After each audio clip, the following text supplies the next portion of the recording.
Assalamualaikum warahmatullahi wabarakatuh. Hai, perkenalkan nama saya Nabila Anastafresya dengan NIM akhir 232. Di sini saya akan menyampaikan hasil review buku saya dengan judul Hukum Acara Peradilan Agama karya Dr. Sudirman LMH, penerbit IAIN Parepare Nusantara Press, tahun terbit pada 2021, untuk jumlah halamannya 175.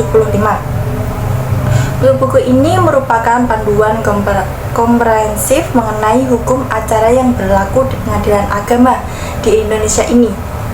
Menyajikan materi dengan jelas dan struktur dimulai dari pengantar mengenai lembaga peradilan di Indonesia hingga prosedur hukum yang spesifik dalam konteks peradilan agama. Untuk isinya dalam bab pertama mengenai lembaga peradilan di Indonesia. Bab ini membahas struktur dan kedudukan lembaga peradilan di Indonesia, termasuk Mahkamah Agung dan berbagai jenis peradilan seperti peradilan agama, peradilan umum, militer, dan tata usaha negara.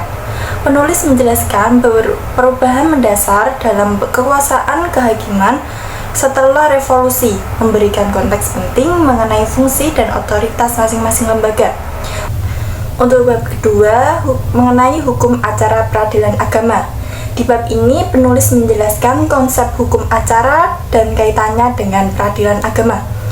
Hukum acara dijelaskan sebagai proses formal yang mengatur bagaimana perkara diproses di pengadilan. Penjelasan ini penting untuk memahami kerangka hukum dalam konteks peradilan agama. Dalam bab 3 mengenai gugatan dan permohonan pada pengadilan agama. Bab ini fokus pada prosedur pengajuan gugatan dan permohonan pengadilan agama. Penulis memberikan panduan praktis dan langkah-langkah yang harus diikuti para pihak yang berkara. Menjelaskan pentingnya pemahaman prosedur ini melancarkan proses hukum. Untuk bab 4 mengenai prosedur penerimaan perkara di PA, penulis menguraikan tahapan penerimaan perkara di pengadilan agama, termasuk syarat dan ketentuan yang harus dipenuhi. Pemahaman tentang prosedur ini sangat penting bagi pengacara dan pihak yang berperkara untuk memastikan bahwa kasus mereka diterima dan diproses dengan baik. Untuk bab kelima mengenai proses pemeriksaan perkara dalam sidang PA.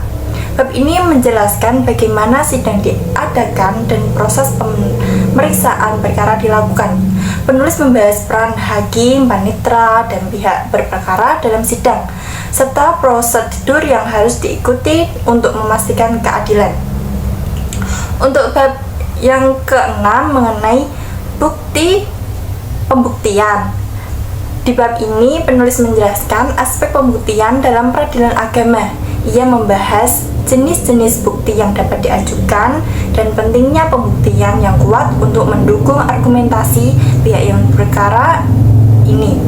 Ini merupakan aspek krusial dalam mempengaruhi keputusan hakim.